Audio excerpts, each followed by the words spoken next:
العزيدة هي من الوجبات الشعبية التقليدية في ظفار، ويتم تحضيرها على الحطب، والمكونات هي طحين البر والماء والسكر والملح، ويتم تقديمها مع السمن المحلي.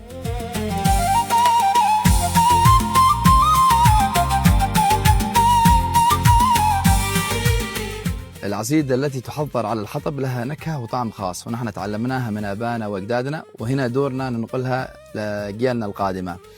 وتشهد إقبال كبير من زوار خريف ظفار، سواء من داخل السلطنة ولا من خارج السلطنة.